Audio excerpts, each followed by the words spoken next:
I want to ask you actually about your collecting. Yeah. Because it started from when you were really little, and you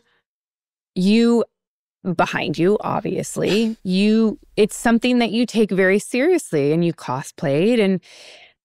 And what is it about it that is so fulfilling for you? You know, that was my gateway. When I was younger, I didn't have a lot of friends. Surprise. It was just, a byproduct of, having to stay home because my parents were always working. So I couldn't just run out of the house or the apartment or whatever.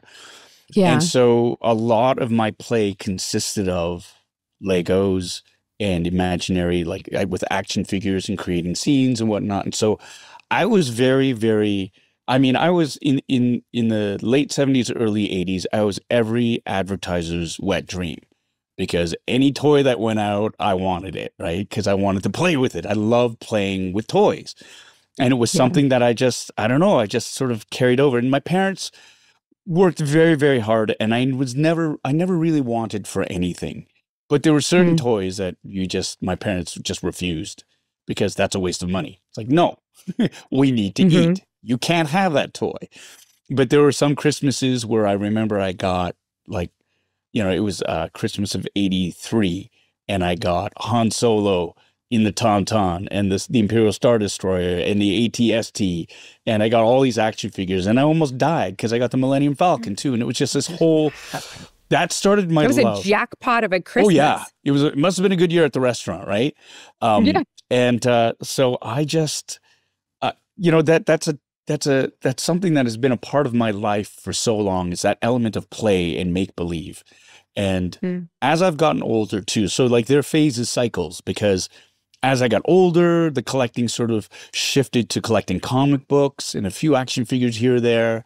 And then, I from high school, when I went to university, I moved away from home, and my parents culled my collection. They just got rid of all of it. They gave it away to all the kids. They're like, oh, he's gone. All this stuff is gone. And that was devastating. Yeah. And I was very, that hurt, because it wasn't just stuff. It was my childhood. Right. And of course it was. I still loved it. Oh God, I'm sorry. That's okay. The only solace I have is they gave it to friends of the family who had younger kids. And so I'm like, okay, it's being used. The toys are being played with, I hope. But then after that, I don't know. So I got to university, and it's like I started collecting a few little things, but my heart really wasn't in it, and it was expensive.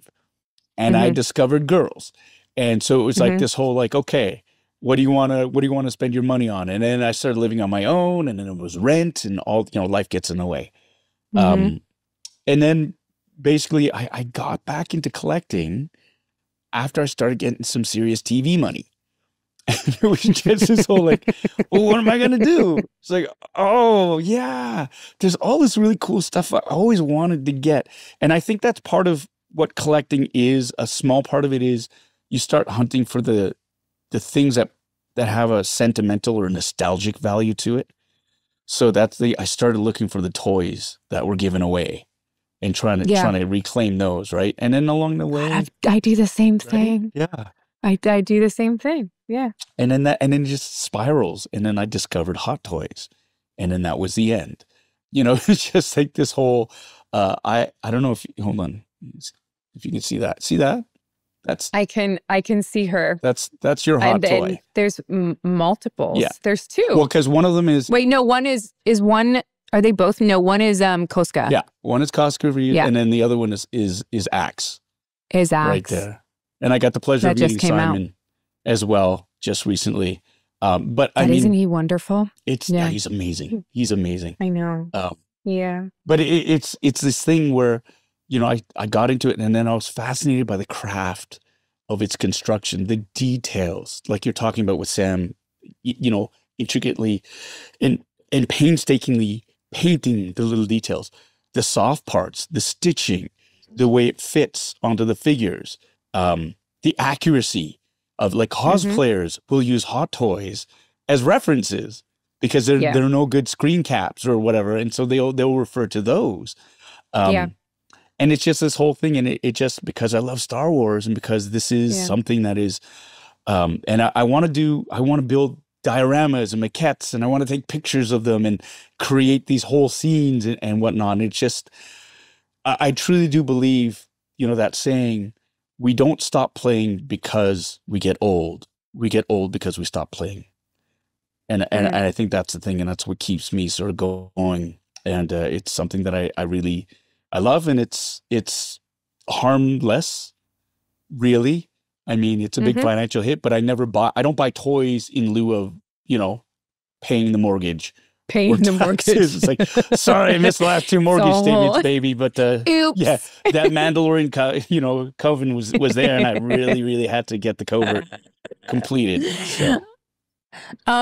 So does Carson has he has a hot toy, doesn't he? No. This is the whole. What does he have? You're open. This is you're opening up a can of worms. Yes. Because I want to know, like, were you scanned? Yes. Like when you were on set, they took all the pictures and they scanned you. Yes. So you have the ability to be turned into one. Yes. Am I rubbing it in or something? No. But I mean, your character has been in almost as many episodes as Bo. Yeah. Not quite. But I'm in there a little bit more than, say, the Mandalorian judge, right? Who's got not one, but I think 2 figures. More than the fleet commander, who has 3 figures. I mean, here's a running gag. So I do have a bust from Gentle Giant, a 1/6 scale bust. It's beautiful. Okay. It's the Gentle Giant one that I'm thinking of. Which is great. Okay. But he's got no legs. So like Lieutenant Dan, I got no legs, right? Got no legs. Now I'm just thinking of like, I got no legs. I'm sorry. I'm sorry. Got no legs. And I have a Black Series helmet, which is awesome. Okay. Right? Okay. But I love giving Hasbro a hard time over this. Let's give him a hard time. It is Let's do it. Jimmy Kimmel, when he gives the gears to Matt Damon, it's like that whole, once again, we got to bump Matt Damon. For me, it's Hasbro. And it's like, Hasbro, come on, man. Where's my Black Series figure? Where is it? Sam's character, Starkiller, got a re-release, right, of an action figure. It's a 3-pack with Starkiller and 2 Stormtroopers who've already been released.